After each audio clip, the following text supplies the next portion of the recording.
जो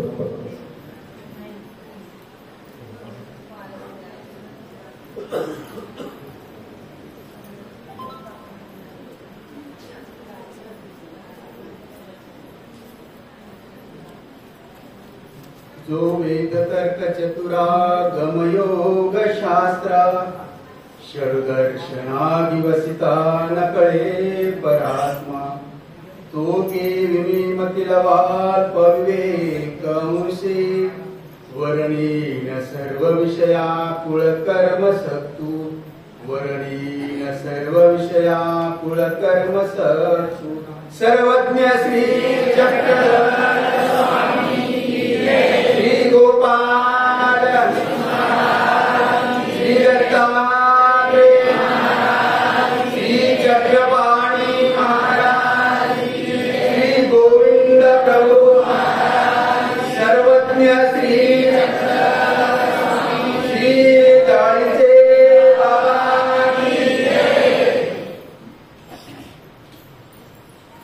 परब्रह्म परमेश्वर अवतार साधनदाता सर्वज्ञ श्री चक्रधर स्वामींच्या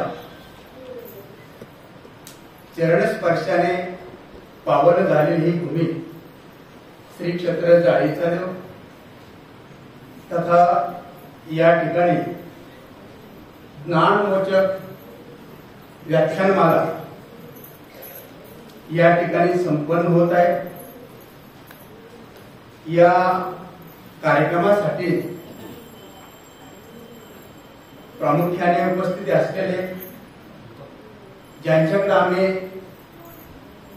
ज्या वेळेला लहान असताना बालपणात असताना जेव्हा हे श्री क्षेत्र जाळीचं देवाचं जे मंदिर होतं छोटं होतं लहान होतं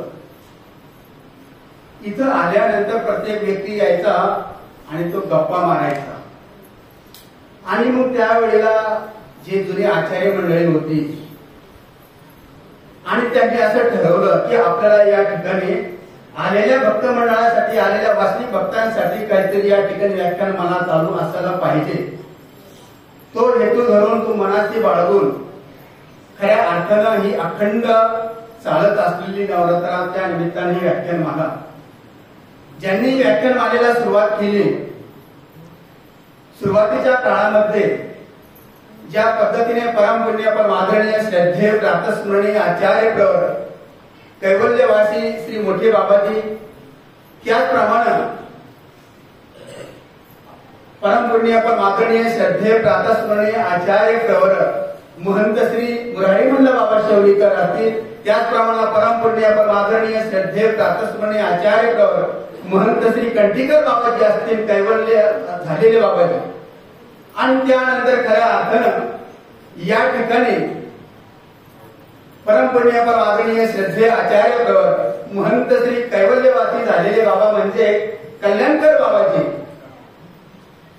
आणि त्यानंतर आता काही दिवसापूर्वी त्यांचं या महिना 2 महिन्यापूर्वी त्यांची देवाज्ञा झाली ज्ञानवृद्ध वयोवृद्ध तपोवृद्ध आचार्य प्रवर महंत श्री आर्णीकर बाबाजी अशी संत मंडळी या व्यक्तींनी ही या ठिकाणी व्याख्यानाला सुरुवात केली आणि त्या काळामध्ये आमचे कैवल्यवासी झालेले बाबाजी असते जेव्हाही फक्त या ठिकाणी बोलायचे आम्हाला वाटायचं आपण या ठिकाणी काहीतरी 2 शब्द बोलता आलं पाहिजे आपल्याला आणि तेव्हा आमचे परमपुण्य परमादरणीय श्रद्धेय प्रातस्मरणीय आचार्य प्रवर श्री चक्रपाणी आश्रमाचे संचालक श्री गुरुवर्य श्री बाबाजी जेव्हा बाबा या ठिकाणी प्रवचन करायचे कीर्तन करायचे व्याख्यान करायचे तेव्हा आम्हालाही वाटायचे की आपण या ठिकाणी या व्याख्यानमालेमध्ये आपल्याला बोलता आलं पाहिजे आणि म्हणून असे चालत असलेली अखंड व्याख्यानमाला युलेचे रोप लाविले द्वारे त्याचा वेलू गेला गगनावरी मोगरा फुलला फुले वेचिताची बहरूची आला अशी व्याख्यानमाला आतापर्यंत अखंड या ठिकाणी चालत आहे आणि म्हणून या व्याख्यानमालेसाठी आज या ठिकाणी उपस्थित असलेले परमपुण्य परमादरणीय श्रद्धेय प्रातस्मरणीय आचार्य प्रवर मम गुरुवर्य श्री चक्रपाणी आश्रमाचे संचालक श्री गुरुवर्य श्री बाबाजी या ठिकाणी बसलेले आहेत।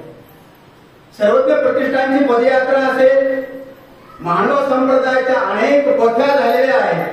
त्या पोथ्यामध्ये अनेक ठिकाणी बाबांनी सूत्र संचालन केलेलं असेल, अनेक ठिकाणी कीर्तनाच्या माध्यमातून त्यांनी समाज प्रबोधन केलेलं असेल, अनेक ठिकाणी त्यांनी भागवत कथेच्या माध्यमातून समाज प्रबोधन केलेले असलेले असे बाबाजी या ठिकाणी उपस्थित आहेत.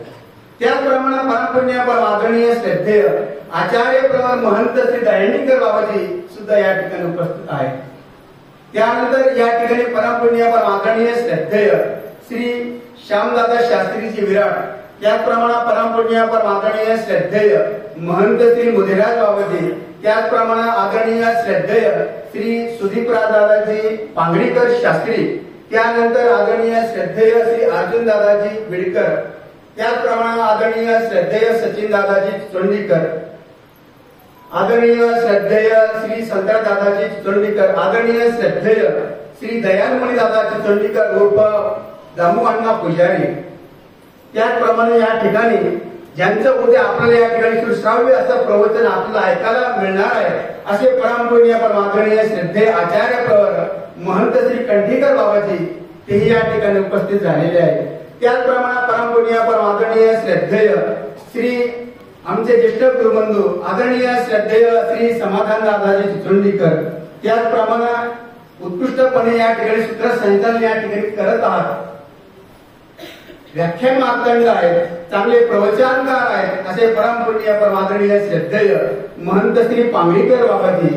आणि खऱ्या अर्थानं ज्यांनी या ठिकाणी हा जो योग हा जो कार्यक्रम या ठिकाणी घडवून आणला, या श्री चक्रधर मंदिर संस्थांचे सर्व पुजारी आणि श्री क्षेत्र जाळीचा देवीतील सर्व संत महंत पुजारी बांधव आणि खऱ्या अर्थानं आपण आपल्या घराचा त्याग करून या ठिकाणी नामस्मरण करण्यासाठी या 9 दिवसाकरता या ठिकाणी आपण आलेले सर्वच भाविकजन भक्त अनेक ठिकाणी आलेले या ठिकाणी भक्त मंडळी आहेत. नाशिकहून आलेले आहेत, काही शहाद्यावरून आलेले आहेत, काही बुलढाणा जिल्हा असेल तर अनेक भागातून या ठिकाणी ही उपदेशी आलेली आहे. आणि म्हणून खऱ्या अर्थानं आजचा हा चौथा दिवस तिसरा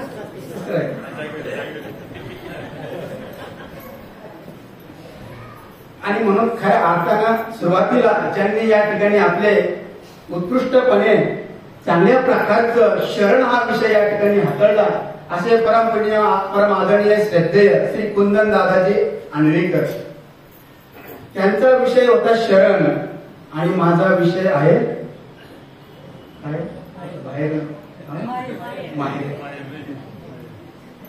आणि म्हणून या ठिकाणी खऱ्या अर्थानं माहेर म्हणल्यानंतर आपल्याला आपलं लहानपण आठवतं, आपल्याला आपलं बालपण आठवतं, आपण ज्या जागेमध्ये खेळलो, आपण ज्या जागेमध्ये बागडलो तिथलची माती आपल्याला आठवते.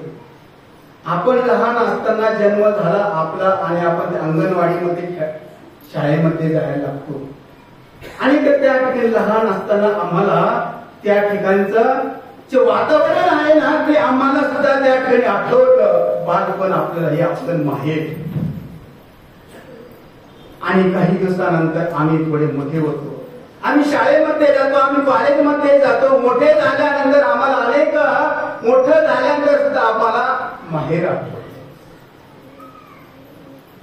माहेर म्हणजे काय? आपण माहेरची साडी चित्रपट बघितला का? म्हणजे तुमची लिंक लागली म्हणजे मला काय सांगायचं. खरं अर्थ हे माहेर, जी मुलगी लहान असताना मोठी झाल्यानंतर ती सासरवाडीला जाते आणि त्या ठिकाणी आपलं ते जीवन त्या पतीच्या जवळ समर्पित करते. ज्या अंगणामध्ये जी मुलगी खेळली आणि त्या अंगण सोडून त्या वडिलांचा त्याग, त्या आईचा त्याग, भावाचा त्याग करून तिला पुढे जावं लागतं. माहेर आपलं सासरवाडीला जाणं. हे झालं आपलं प्रापंचिक माहेर. हे आपलं फक्त नाशिवंत पुरतं हे आपले माहेर आहे.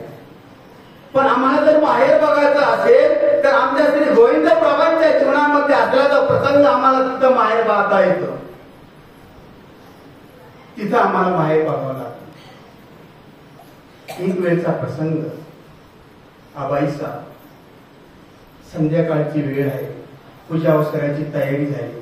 पूजा अवसर करण्यासाठी आता भक्तजनांची धावपळ सुरू झाली.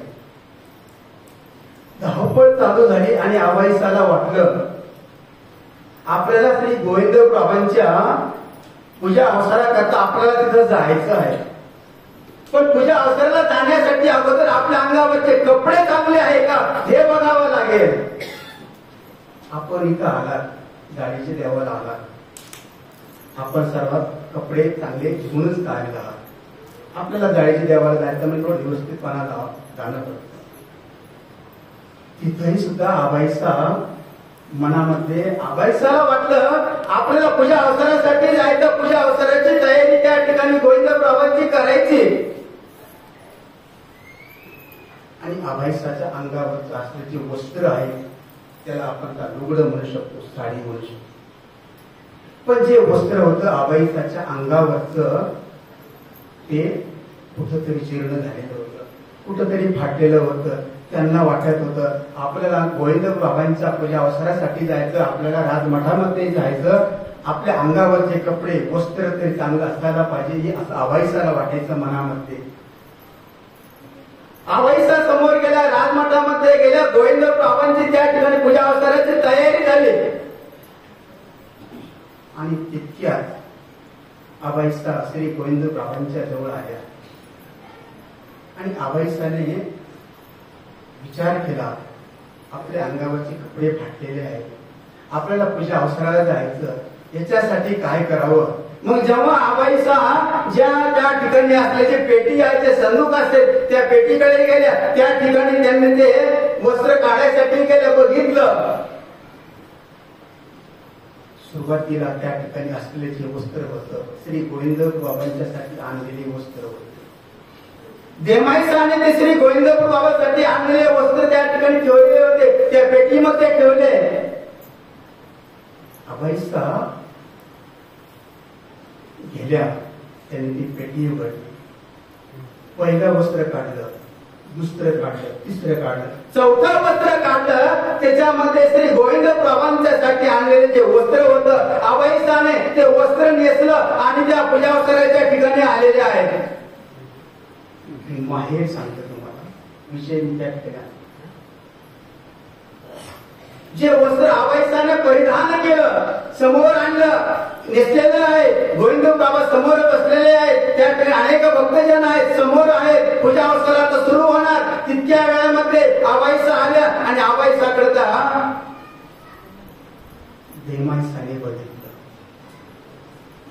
देमाईसा आबाईसावरती रागवल्या,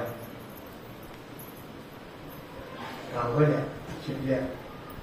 तुला समजतं आहे ते गोविंदबाबांच्यासाठी आणलेले वस्त्र आहे, तुम्ही या वस्त्र नेसलेलं आहे, तुम्हाला समजायला पाहिजे, तुम्हाला कळायला पाहिजे. आबाईसावरती देमाईसा रागवलेले आहे, खूप मोठ्या चिडल्या, डोळे लालबुंद झाले, आक्रोश करू लागल्या, मोठ्याने बोलायला लागल्या. देमाईसा आबाईसाला बोलताय त्या ठिकाणी. फक्त कारण काय होतं, जे देमाईसाने श्री गोविंदबाबांच्यासाठी आणलेलं जे वस्त्र होतं त्या आबाईसा नेसून त्या राजमठामध्ये आल्या. बघितलं.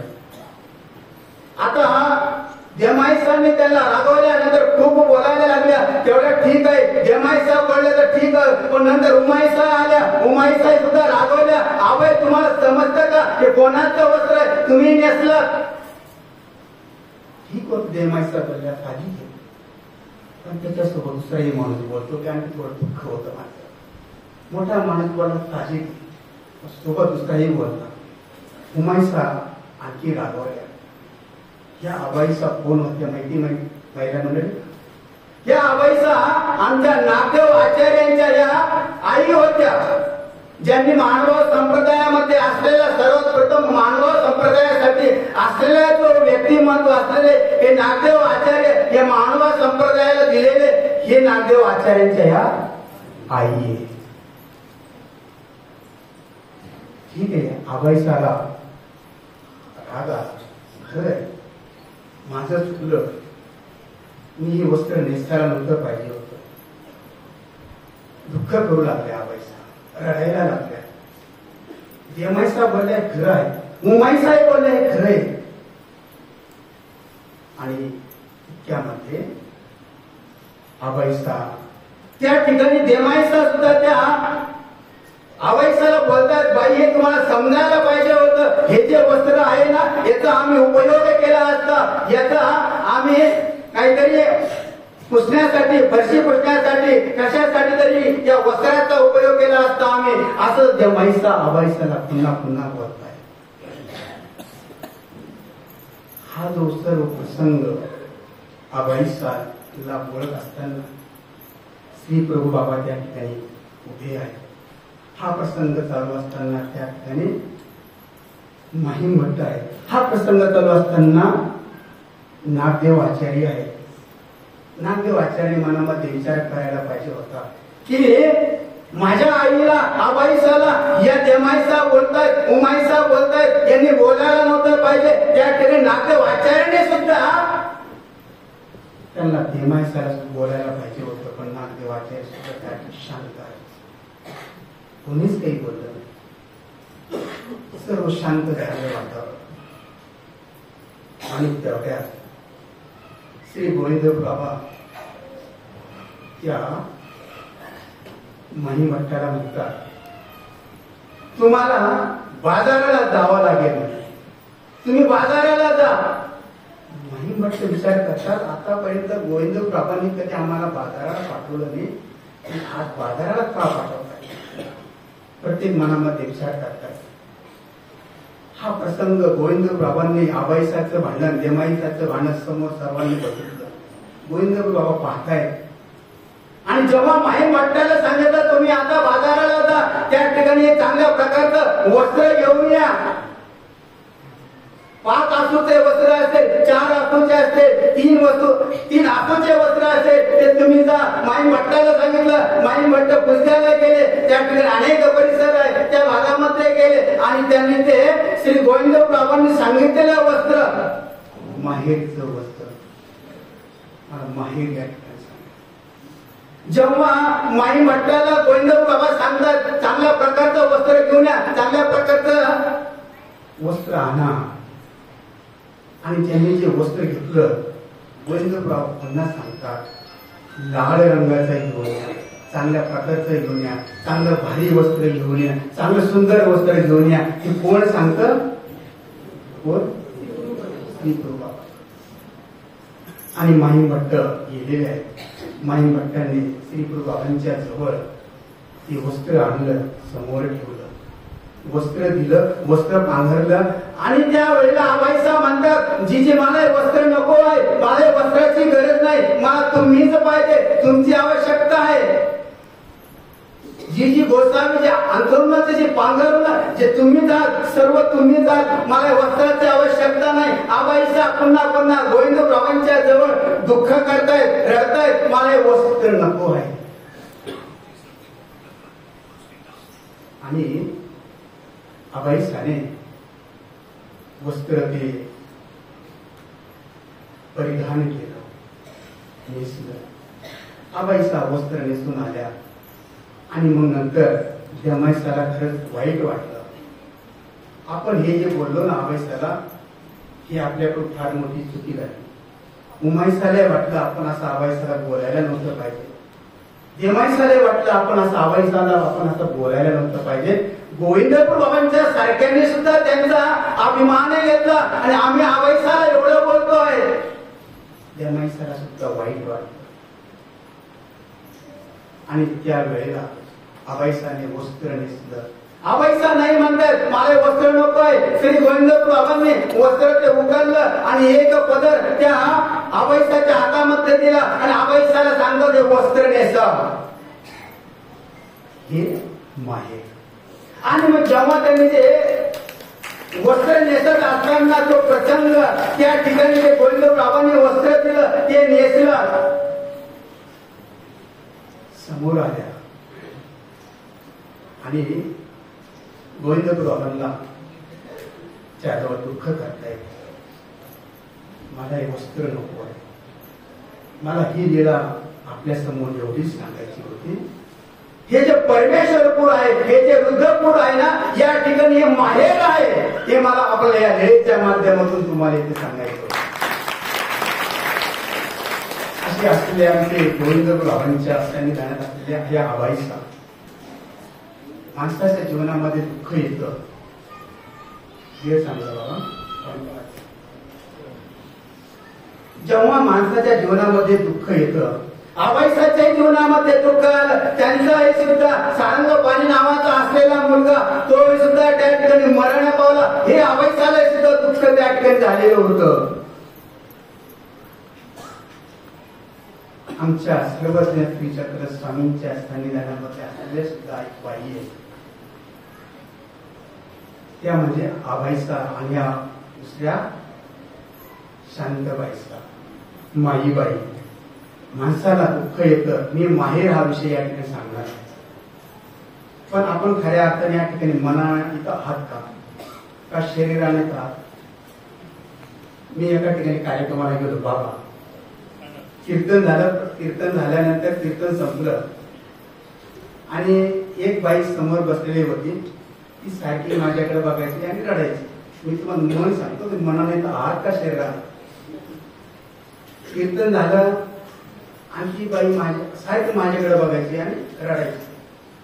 कीर्तन झाल्यानंतर मी त्या आईच्या जवळ गेलो. आई, तुम्ही बराच वेळचा माझ्याकडे बघायच्या आणि रडायच्या, याचं कारण काय?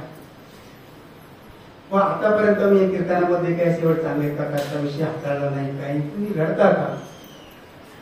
ती बाई म्हणते, बाबा मला रडू याच्यासाठी येत होतं. 4-5 दिवसापूर्वी माझ्या घरामध्ये असलेला जो बोकड्या आहे ना, त्या बोकड्यावर मारला आणि त्या बोकड्याची दाढी आणि तुमची दाढी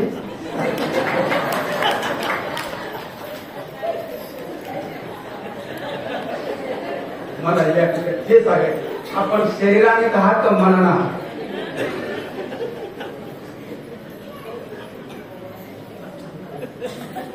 आणि म्हणून ही शांताबाईसा, ही माईबाई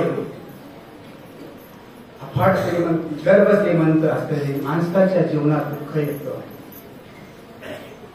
पती वारला, 2 मुली आहेत. एकीच नाव एकाईसा आणि दुसरी दसमाईसा. जेव्हा दुःख माणसाला येतं ना, 21साला काऊर झाली लागलं, पतीही वारला, एक मुलगी विधवा झाली, एकीला काऊर लागलं. बघा माणसाच्या जीवनात किती दुःख येतं. आणि जेव्हा माईबाईला दुःख यायला लागलं, दुःख आलं आणि त्या एक असलेला चांगल्या प्रकारचा मुलगा आहे, तरुण असलेला मुलगा, दुःख माणसाला येतं.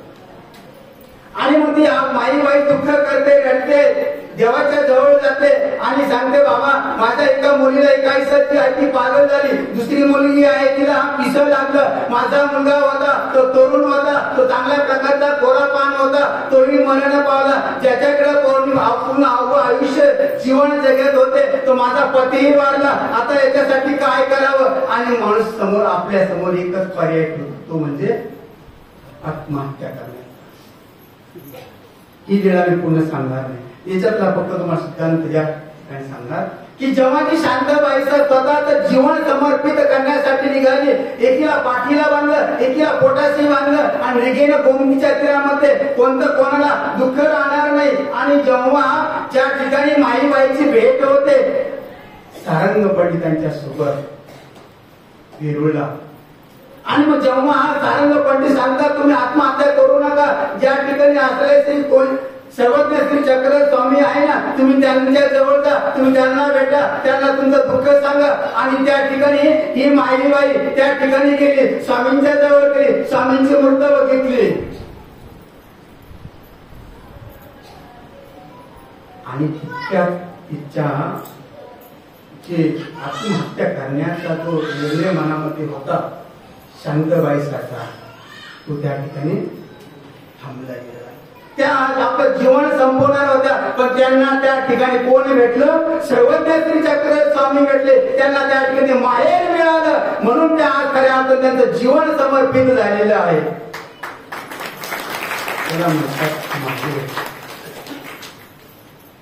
अशी असलेल्या शांताबाईचा ही वेळा मी आपला पूर्ण सांगितली नाही. आणि म्हणून खऱ्या अर्थानं आम्हाला माहेरची गरज आहे. आम्हाला माहेराला जाता आलं पाहिजे, आम्हाला त्या ठिकाणी गेलं पाहिजे. लीळा चरित्रामध्ये अनेक लीळा आहेत, अनेक स्मृती आहेत, अनेक विषय आहेत. स्वामींनी सुद्धा त्या ठिकाणी एका सोयर करायला लावलेलं आहे नाथोबा सारख्या भक्तांना. तिथं गोधुमे ग्रामला सर्वत्र श्री चक्र स्वामी त्या ठिकाणी त्या उभे आहेत. त्या ठिकाणी एक महिला आली, एक बाई आली आणि तिने त्या सर्वत्र श्री चक्र स्वामींच्या जवळ उभे राहिल्या आणि सांगितलं, मला माझा पती मला सोडून गेला, माझ्या घरामध्ये कोणीही नाही, मोठं नाही, भाऊ नाही, आई नाही, बहीण नाही, मला फक्त आता तुमचा सहारा आहे. आणि त्या स्वामींच्या जवळ उभे राहिल्या आणि तिथं नाथोबाने त्या स्त्रीचं काय केलं, बाळच पाहिलं. त्या स्त्रीला त्या ठिकाणी जे काही बाळापणाच्या ज्या वस्तू असतात, आंघोळ घालणे असते, पायाच्या जवळ शेपटी ठेवणे असते, डोक्यामध्येचा ते आंघोळ म्हणजे चांगल्या प्रकारची आंघोळ घालायची, ही कोणी केलं, नाथोबाने केलं. कोणी सांगितलं, स्वामींनी सांगितलं. आणि म्हणून असे अनेक त्या ठिकाणी लीळामध्ये आम्हाला माहेर असे अनेक गोष्टी आम्हाला बघायला मिळतात. जी ललिताईचा सारख्या असलेल्या स्त्रीला दुःख झालं, रात्रीचा प्रसंग आहे, रात्री झोपलेली आहे, सर्वज्ञ श्री चक्र स्वामी त्या ठिकाणी त्या पौड झालेला आहे, पौड झाला, उठले आणि ललिताईचा मोठे रडायला लागले. रडत असताना त्या ठिकाणी स्वामी तिथे गेले आणि तिचा जो असलेला जो काळसपोट नावाचा जो रोग होता, जो आजार होता, तो स्वामींनी काय केला, श्री चरणाने तो फोडलेला आहे. ज्याला म्हणतात की माहेर. आणि म्हणून खऱ्या अर्थानं माझ्याकडे वेळ कमी आहे, त्याच्यामुळे थोडं चाललंय. आणि म्हणून असलेली माहेर राहतो. सर्वज्ञ श्री चक्र स्वामींनी सुद्धा अनेक भक्तांना आपलं माहेर त्या ठिकाणी दिलेलं आहे. गोविंद बाबांनी सुद्धा त्या ठिकाणी दिलेलं आहे. आणि म्हणून खऱ्या अर्थानं आम्हाला स्वामीकडे जाण्यासाठी आम्हाला आमचं लहानपण आठवतं. आमचं लहानपणी आम्हाला लहानपण आठवतं. ही असलेली सर्वज्ञ आपल्या गोविंद बाबांच्या संविधानामध्ये असलेल्या साळापूरची बोल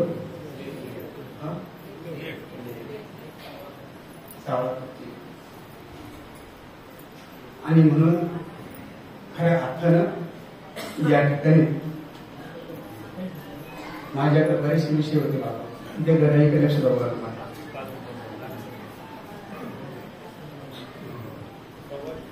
जेव्हा आमचं जीवन जगत असताना, आम्ही लहानपणामध्ये असताना, जी आई मुलीचं लग्न होतं, लग्न झाल्यानंतर तिला सासरवाडीला जाते, तिथं राहते. तिला वाटतं आपण आता माहेराला गेलं पाहिजे, तिथं राहिलं पाहिजे. पण माहेराला जाण्या अगोदर ती मनाने, शरीराने जाण्यापेक्षा अगोदर मनाने ती जातात. तिला वाटतं माझा भाऊ मला भाऊजीला घ्यायला आला पाहिजे, तिला वाटतं माझा भाऊ दिवाळीला मला घ्यायला आला पाहिजे. हे आहे माहेर. तिथं राहत असताना त्या आईला, मुलीला वाटत असतं आम्हाला आमचा भाऊ भेटला. पण जेव्हा माणसाला आई निघून जाते, जेव्हा माहेर निघून जातं, त्या वेळेला ती स्त्री, ती महिला माहेराला जाते. माहेराला गेल्यानंतर त्या ठिकाणी आणि त्या ठिकाणी गेल्यानंतर ते आपलं मनातलं जे दुःख असतं ना, ती आईच्या जवळ दुःख मोकळं करतात. माहेराला सांगत असते, पतीने असे केलं, अनेक गोष्टीचे दुःख प्रपंचातल्या त्या ठिकाणी सांगत असते. आणि त्यानंतर ती माहेराला गेल्यानंतर खऱ्या अर्थानं तिच्या जीवनातली आई जाते, तिचं माहेर संपल्या जातं. तिच्या जीवनामध्ये आई गेली, माहेर तिथंच संपलं. जी आई मुलगी माहेराला आल्यानंतर ती आई काय करते, त्या मुलीच्या पिशवीमध्ये काय करत असते, काहीतरी खाण्याचे पदार्थ देते.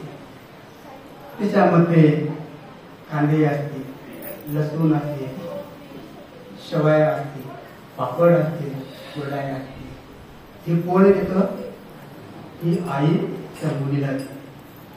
पण जेव्हा तिच्या जीवनामध्ये आई निघून गेले, बाप निघून गेला, तेव्हा तिचं संपूर्ण माहेर त्या ठिकाणी ते काय झालं?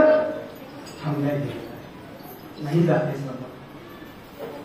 ही माहेर, हे आमचं प्रापंचिक जीवनातलं माहेर. पण आमच्या गोविंद बाबांच्या जीवनामध्ये असलेल्या एक स्त्री आहे. खऱ्या अर्थानं ती स्त्री गोविंद बाबांच्या जवळ जाते. एक वेळचा प्रसंग, ती गोविंद बाबांच्या कडे जात असताना ती सुरुवातीला असे म्हणते, जाऊ देवाची या गावा, देव देईल विसावा. जाऊ देवाची या गावा, देव देईल विसावा. आणि ही ही असलेली सोलापूरची लेक माहेराला जायची निघते. घरामध्ये असलेला जो पती नेहमी त्या स्त्रीला मारतो, दारू पिऊन येतो, मारत असतो. काडीना मारतो, काठीना मारतो, लाताना मारतो, भुक्याने मारतो. आणि लेक रडते, कोणाच्या जवळ जावं, मला तर कोणीच नाही, मला सांभाळणार कोणी नाही. हीच असलेली जी सोलापूरची लेक त्या ठिकाणी दुःख करते. जो पती आहे ना, तो पती त्या पत्नीला काडीला मारतो, लाताना मारतो, भुक्याना मारतो. अगं नाही की तू जिवंत असताना तुझा जन्म झाल्याबरोबर तू आईला खाल्लं, तू भावाला खाल्लं, तू वडिलांना खाल्लं, तू सगळे मरून गेले, तू अपयशी पाहायचे, चल निघित. असा हा जो पती आहे ना, त्या लेकीला, त्या पत्नीला बोलतो. आणि मग जेव्हा ही आबाईचं आपलं ही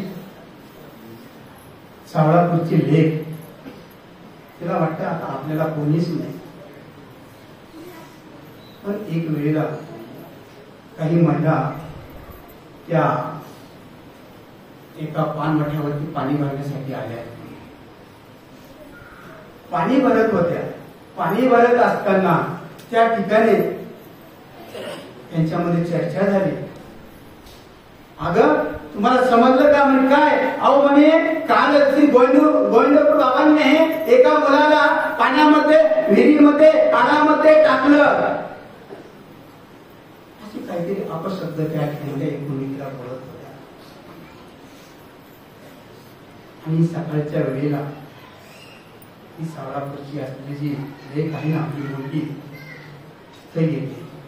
त्या महिलांची चर्चा ऐकली. अहो म्हणे काल गोविंद बाबा एका स्त्रीला सांगितलं, एका बाईने सांगितलं, तुम्ही माझ्या मुलाला सांभाळा.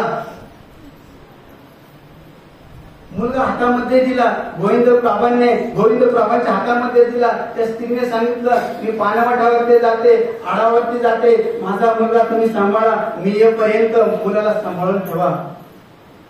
ही चर्चा त्या पानवाठावरती चालू होती. आणि हे शब्द ती सोलापूरची लेक होते, महिलांची चर्चा ऐकते. आणि तिथं त्या वेळेला तो जो प्रसंग सांगत होती ना, गोविंदपूर बाबांनी काय केलं, अगं म्हणे. आणि त्या गोविंदपूर बाबांनी त्या मुलगा, त्या बाईचा त्या मुलगा तो होता हातामध्ये दिलेल्या त्या मुलाला, असं त्यांची दोघींची चर्चा झाली, बोलत होत्या. तितक्याच वेळेमध्ये ही जी स्त्री आहे, मुलाला गोविंद बाबांच्या हातामध्ये दिलेलं, घरी आहे. मुलाला मला बाजीच्या जवळ गेला, मुलगा नव्हता. त्या पाण्या घराच्या जवळ गेला, तिथं मुलगा नव्हता. आणि मग तिथं ते एकूण एकाला विचारायला लागली, अगं माझं बाळ दिसलं का? अगं म्हणे कोणाकडे दिलं? म्हणजे गोविंद बाबांच्या जवळ. अगं म्हणते राव माय, वेडे आहेत, पिसे आहेत, तुम्ही त्यांच्या जवळ मुलाला कशाला दिलं? अगं ते काय करतील, आडामध्ये टाकतील, विहिरीमध्ये टाकून देतील, आता काय करायचं असं त्या एकूण व्यक्ती चर्चा त्या ठिकाणी त्या बोलत होत्या आडावरती त्या पाण्याच्या जवळ. आणि तितक्यात ती पाणी घेऊन आली. बघितलं तर मुलगा कुठं होता, एका कापसाची जी गंजी होती त्या गंजीवरती गोविंदगुरु बाबाने त्या मुलाला त्या ठिकाणी झोपवलेलं होतं. ही लीळा, हे जो प्रसंग ह्या त्या स्त्रिया त्या पानवाट्यावरती सांगत होत्या आणि हा प्रसंग त्या सावळापूरच्या लेकीने ऐकला. मनामध्ये विचार आला, आपल्यासाठी आता माहेर वृद्ध पुरत आहे, परमेश्वर पुरत आहे आणि म्हणून त्या ठिकाणी ती निघालेली आहे. निघाली पहिल्या दिवशी आणि त्यांच्या पाठीमागे असलेला तो जावाई आहे. तो जावाई निघाला, त्याला वाटलं की कुठेतरी जाईल, स्वतःचं जीवन संपवून टाकेल आणि म्हणून जावाई सुद्धा त्या पत्नी, तो पती पाठीमाग पुढे पत्नी आहे, पाठीमाग पती आहे, चालला समोर गेले. बघितलं तर रुद्रपूरला गेले. श्री गोविंदगुरु बाबांच्या जवळ त्या ठिकाणी गोविंदगुरु बाबा मनामध्ये विचार करत होते, सांगत होते भक्तिजनांना, आज माझी लेक येईल म्हणे. आनंद झालेला होता. अभयसाला सांगितलं, इथं चौकरंग मायकावरा, इथं सडा समर्पण करा. त्या ठिकाणी संपूर्ण त्या राजमातामध्ये आनंदाचं वातावरण झालं. माझी लेक येईल म्हणून गोविंदगुरु बाबा त्या राजमाताच्या समोर विचार तीरावरती विचार करत होते, फिरत होते. माझी लेक येईल म्हणून आनंद झालेला होता. त्या राजमाठामध्ये त्या ठिकाणी सगळीकडे आनंद झाला. आणि इतकंही गोविंद बाबांच्या जवळ त्यांना त्या ठिकाणी त्या राहिल्या. अंघोळ घातली, चांगल्या प्रकारचा त्यांचा चित्त सत्कार केला. साडी असते, चोळी असते, गोविंद बाबांनी त्यांना दिली. आणि मग जेव्हा ती वापस निघाली ना, वापस निघत असताना तेव्हा त्या वेळेला माई भट्ट सुद्धा म्हणतात, तुम्ही आता माझ्या बहिणीला सांभाळा. आतापर्यंत तुम्ही खूप तिला मारलं असेल. आणि मग जेव्हा ही सावळापूरची लेक गोविंद बाबांच्या जवळ जाते, गोविंद बाबांच्यासाठी तिने पेढे आणलेले असते, तूप आणलेलं असते.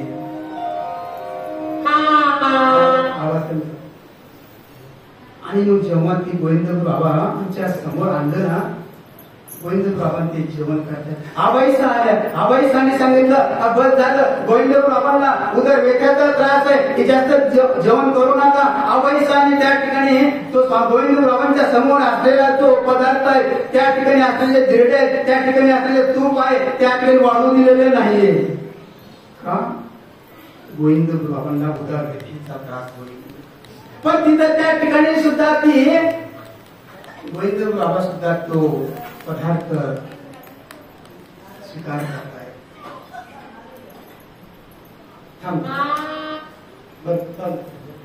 आणि खऱ्या अर्थानं जेव्हा या अवस्था ही सावळापूरची लेक आहे ना, ही गोष्ट पानवाट्यावरती गेली. पानवाट्यावरती गेल्यानंतर काहीतरी 2-3 महिला बोलत होत्या, अगं तुला समजलं म्हणजे काय झालं, तुला माहिती नाही म्हणजे नाही ग, माहिती नाही काय झालं सांग ना. आपले गोविंद प्रभू बाबा तुला सोडून गेले, माझे राहुल माझे माय मला सोडून गेले. ही बातमी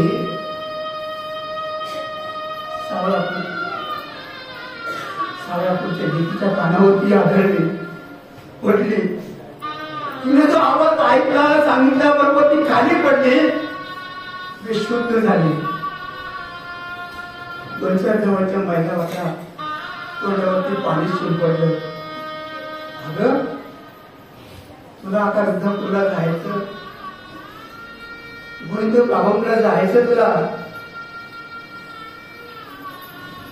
जेव्हा ही बातमी त्या लेकीला कळाली ना, रक्त बंबाळ झाला, तावा पडला. मोठ्याने रडायला लागले, माझा बाप गेला म्हणून. जेव्हा गोविंद बाबांच्या जायचं, त्यांच्याकडे निघायचं, रस्त्याने निघाले, पायामध्ये काटे घुसले, रक्त बंबाळ झाला पाय, पडत ते धडधड पळाले. आणि जेव्हा गोविंद बाबांचं जे पार्थिव, जे मायापूर असं ते शरीर आहे, ते आता बाहेर काढलं. जेव्हा मायापूर त्यांचं शरीर काढलं, जेव्हा माई भट्ट, नागदेव आचार्य, अभयसा अनेक भक्तजन होते, त्यांनी गोविंद बाबांची संपूर्ण तयारी केलेली आहे आता त्यांना उतरायचं. जेव्हा ही लेक ना गोविंद बाबांच्या जवळ जाते, अंगावरती पडते, मोठ्याने रडते, बाबा मानले, मोठ्याने आरडले, माझा बाप गेला, मला सोडून गेला, तुम्ही मला प्रपंचाचं जीवन कशात, हे मला माहेरचं कशाला जीवन दिलं. ही सावळापूरची लेक गोविंद बाबांच्या अंगावरती डाव पडून मोठ्याने रडायला लागले, माझा बाप गेला, कशाला मला तुम्ही सांभाळलं. खूप मोठे रडायचे. मी आता कोणाकडे पाहायचं, मी आता कोणाकडे जायचं. आणि खऱ्या अर्थानं गोविंद बाबांच्या त्या पार्थिवावरती, शरीरावरती ही सावळापूरची लेक डसा डसा मोठ्याने रडते, बाबा म्हणून आम्हाला बोलला. दुःख करते, देवा मला तुम्ही सोडून गेलात, कशाला मला तुम्ही माझं माहेरचं, मला माहेर दिलं तुमचं. आणि खऱ्या अर्थानं त्या ठिकाणी ती सावळापूरची लेक गोविंद बाबांच्या जवळ राहते आणि त्यांचा जो विल्हेवाट, मायापुराचा, शरीराचा विल्हेवाट संपलेला. पण जेव्हा भक्तजनांना गोविंद बाबांच्या, जेव्हा नागदेव आचार्य माईमठ त्या ठिकाणी निंबा गावाला असताना सर्वात प्रथम ते सुरुवातीला सांगायचे, जर तुम्हाला परमेश्वरपुराला जायचं असेल तर अगोदर तुम्ही कोणाला भेटा, सावळापूरच्या लेकीला भेटा, तेव्हा तुम्हाला गोविंद बाबा भेटतील. आणि मग तिथं गोविंद बाबांच्या जो शरीर होत त्याचा विल्हेवाट झाली. आणि जेव्हा तिला वापस निघाले, माहीम भट्ट म्हणतात, नागदेव आचार्य म्हणतात, जरा राजमठामध्ये, तेव्हा ती म्हणते, आता तर माझं कोणीच नाही राहिलं, माझं माहेर गेलं, तिथं येऊन मी तरी काय करू.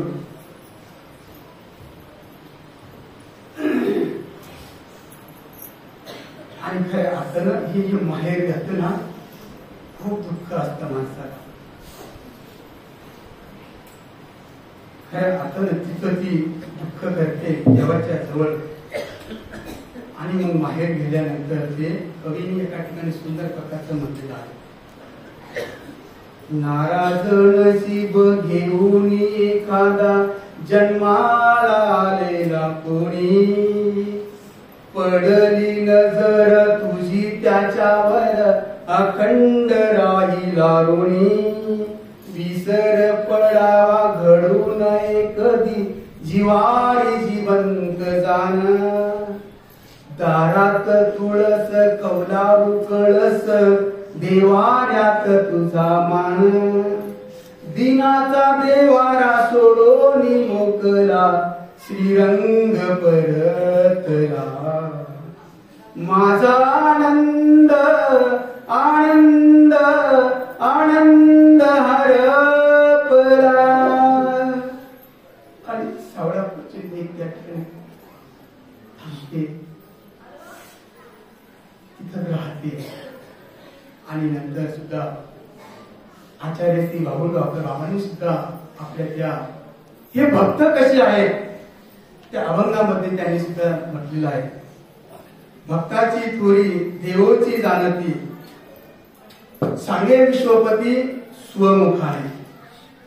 भक्ताची थोरी देवोची जाणती सांगे विश्वपती स्वमुखाने. आणि म्हणून खऱ्या अर्थानं स्वामींनी गोविंद बाबांनी ह्या भक्तांना सांभाळलं, लालन पालन केलं. तुमचं गोविंद बाबा माहेर ते गेले म्हणजे आपलंही माहेरी गेलेलं आहे. सावळापूरच्या लेकीचं गेलं पण आमचंही गेलं. आम्हाला सर्वज्ञ श्री चक्र स्वामी सुद्धा सोडून गेले. आम्ही सुद्धा परके झालो. आमचंही सुद्धा माहेर गेलेलं आहे. आणि म्हणून ही असली सावळापूरची लेक आता त्या गेल्या. मग त्याच्यासाठी पुढे आम्हाला काय करायचं. मग तिथं आम्हाला खऱ्या अर्थानं आता तुम्हा वचन गोविंदाचे आम्हाला आता त्या वचनाचं पालन करायचं. आम्हाला सांगितलेल्या सर्वज्ञ श्री चक्र स्वामींनी सूत्राचं आम्हाला पालन करायचं. आम्हाला आचार्याचं त्या अस्थिपरीचं आम्हाला पालन करायचंय. जरी गोविंद बाबा आम्हाला सोडून गेले, जरी आम्ही असताना दाना धर्मात असलो, पण आमच्यासाठी त्यांनी वचन या ठिकाणी सोडलेले आहे. जे सूत्र आम्हाला या ठिकाणी सांगितले, आम्ही त्या वचनाचं पालन केलं तर आम्ही नक्कीच त्या परमेश्वराच्या कैवल्य पदापर्यंत गेल्याशिवाय राहणार नाही. आणि म्हणून ही असलेली सावळापूरची भेट खऱ्या अर्थानं मला वेळ कमी पडतो. आणि म्हणून तिथं या ठिकाणी त्या स्त्रीला गेल्यानंतर सगळं बाहेर जातं. अशी ही असलेली तिने गोविंद बाबांना आपलंसं करून घेतलं. तुम्ही सुद्धा तुमच्या जीवनामध्ये जीवन जगत असताना आपण आपलंसं करा. आणि खऱ्या अर्थानं या ठिकाणी मला हा जो माझ्याकडे माहेर विषय हा तो दिला, हा अल्पसा प्रयत्न मी आपल्या समोर ठेवला. थोडक्यात मला असं त्याच्याबद्दल मी आणखी काही गोष्टी चिंतन केलं. अल्पयासमोर मी थोडक्यात हा विषय या ठिकाणी मांडला. मला या ठिकाणी सर्वज्ञ श्री चक्रधर मंदिर संस्थान इथले सर्व पुजारी वर्ग यांनी हा जो उपक्रम, हा जो कार्यक्रम या ठिकाणी आयोजित केलेला आहे, मी या ठिकाणी सर्वच श्री चक्र स्वामींच्या चरणी एवढी प्रार्थना करेन. त्यांच्याकडून असं नेहमी करता हे अन्नदान, ही क्रिया ही सतत घडत जावं ही ईश्वरी प्रार्थना करतो. आणि या ठिकाणी परमपुण्य परम आदरणीय श्रद्धेय प्रातस्मरणीय आचार्य मम गुरुवर्य श्री बाबाजी या ठिकाणी बसलेले आहेत. जो परीक्षक असतो, जे निरीक्षक असतात, म्हणजे त्यांच्या समोर आमच्या सारख्याने काय बोलावं, तर ही मी अल्पसा प्रयत्न मी बाबांच्या समोर आपल्या समोर सादर केला. मला या ठिकाणी 2 शब्द बोलण्याची संधी दिली. आणि जे आयोजक मंडळी आहेत यांनी सुद्धा मला या ठिकाणी या व्याख्यानमालेमध्ये सहभाग घेण्यासाठी जे योग दिला, वेळ दिला, त्यांचे या ठिकाणी मी धन्यवाद या ठिकाणी व्यक्त करतो. आणि माझ्या लांबलेल्या विचारांना या ठिकाणी पुन्हा विराम देतो. सर्वज्ञ श्री चक्रधर स्वामी श्री काळीचे बाबाजी जय. तशी मी 7 पानासोबत आणलेले होते, एकच संपलं.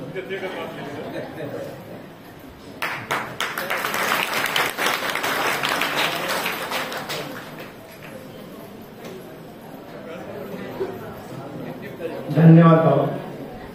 पुढच्या वर्षी नक्की पूर्ण वेळ 2 तास तुम्हाला लागेल. द्यायचे 2 तास आहेत ना, मग टाळ्या वाजून सांगायला जाऊ. मागेच्या विषयाला खऱ्या अर्थानं आपण न्याय दिला. राहुल माय राहुल वा श्री प्रभू बाबांची आठवण. साधनाचा परमेश्वराच्या जीवावरती आईसारखं असणारं प्रेम हे खऱ्या अर्थानं गरजेचं आहे. पण भक्तही तसा असला पाहिजे. भक्त तसा असेल तर परमेश्वर नक्कीच तसा होतो. आणि आपल्या आईचं प्रेम जीवाला खऱ्या अर्थानं परमेश्वर देत असतो. आणि म्हणून उद्या सुद्धा येणारे व्याख्याते अगदी असंच भरभरून देणारे आहेत. त्यांनी जाताना पुन्हा असं म्हणू नये आम्हाला वेळ कमी पडला, म्हणजे वेळ मी तुमच्याकडनं मागतो, तुम्ही पाहुणे तिला इथं पाहिजे. तुम्ही लवकर आलात तर यांना पटकन तुमच्यापुढे उभं करता येतं आणि यांचा वेळ कमी न पडता यांना एक एक तासामध्ये तुमच्यापर्यंत विषय आणता येतात. आणि म्हणून उद्या येणारे व्याख्याते आहेत पूजनीय कृष्णा शास्त्री कुजदेकर, त्यांचा विषय आहे. त्यांचाही सुंदर असा विषय आहे. आणि दुसरे व्याख्याते आहे परमपूज्य आदरणीय